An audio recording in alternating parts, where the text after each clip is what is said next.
It's time now to take a look at what's making headlines in the newspapers, and Alison Sargent joins me here in the studio. Alison, good morning. Good morning, Nadia. You're going to be starting us off then taking a look at what's been happening in Spain, where the Prime Minister, Mariano Rajoy, is expected to be ousted today in a vote of no confidence. That's right. It sort of tipped out of his favour when a small Basque party decided that they were going to support the no confidence vote. Because of that, a lot of newspapers in Spain today are bidding Rajoy farewell in the Basque language. We can take a look at the front page of Ara. They say, Agur Rajoy. Now, Ara is a Catalan paper, and papers from Catalonia are in particular really celebrating this expected move today that Rajoy is going to be ousted.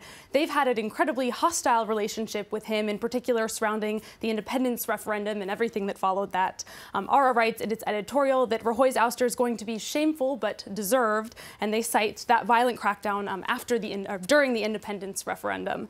If this no confidence vote goes through and Rajoy doesn't step down first, well, the main man replacing him is going to be Pedro Sanchez of the Socialist Party.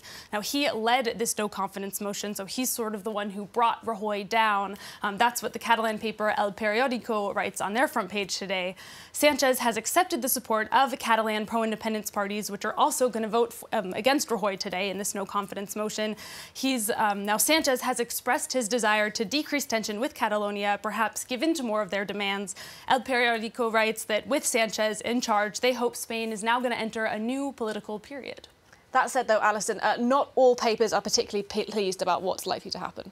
Not at all. If we take a look at the conservative Spanish paper ABC, they are perhaps the only one, actually, that don't have Rajoy on their front page today. Instead, they're focusing on the leader of the Basque party that tipped the balance out of Rajoy's favor. He is the one on the phone there in that photo. And they blame this Basque party for joining what they call the Frankenstein government of Pedro Sanchez. Frankenstein because it's been sort of cobbled together out of these various different parties coming together to oust Rajoy.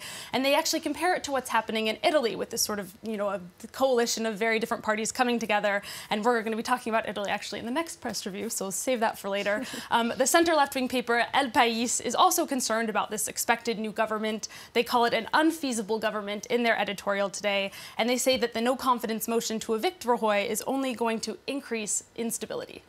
And Alison, then it seems that just about everybody in Spain is pretty concerned with all the shake-ups that are happening in the country. Right, and not just the political shake-ups. I want you to take a look at this cartoon from El Mundo. We can see the lions there outside of Spain's parliament are sharing some anxiety. The one on the left is saying, it's horrible, we're lost, what are we going to do now? And the other one says, well, it's an opportunity for political renewal. And the first one says, no, I'm talking about Zidane. And that's, of course, a reference to the departure of Zinédine Zidane as the coach of Réal Madrid, being, of course, the other big change for Spaniards that was announced yesterday. Yeah, indeed, for some people that's even more of a big deal than what's happening with the government. How are sports papers then reacting to the loss of Zinédine Zidane? With shock, Nadia, as you might imagine. That's the main word on the front page of Mundo Deportivo today.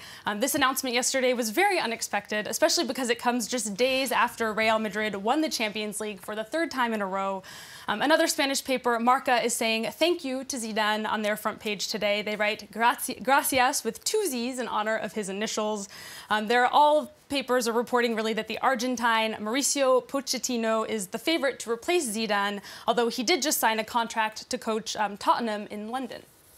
And what about Zinédine Zidane? What's next for him?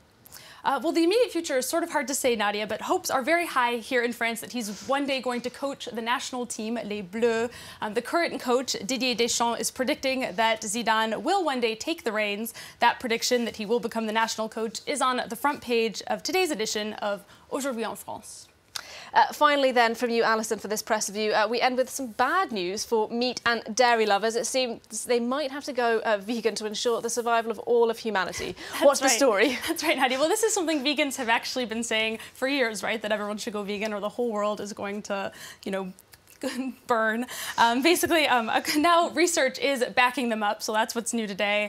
According to The Guardian, this was the most extensive analysis to date, actually, that was done about the damage farming does to the planet. The loss of wild areas to agriculture is the leading cause of mass extinction of wildlife, The Guardian says. And they report that if we stopped global dairy and meat consumption, well, global farmland use would actually be reduced by 75%. And to get an idea of how big that is, that's an area equivalent to the US, China, the EU, and Australia all combined. Most importantly, we could still feed the world even if we did reduce global farmland by 75%. But the question is, would the world enjoy being fed that way? And that's sort of another debate. Another debate to be had, Alison. Thank you very much indeed. Alison Sargent there with our press review. And Alison will be back a little later on this morning for a look at what else is making headlines in papers this morning. But it's time for a short break here on the channel. Do stay with us. At 7:30, I'll have all the headlines for you.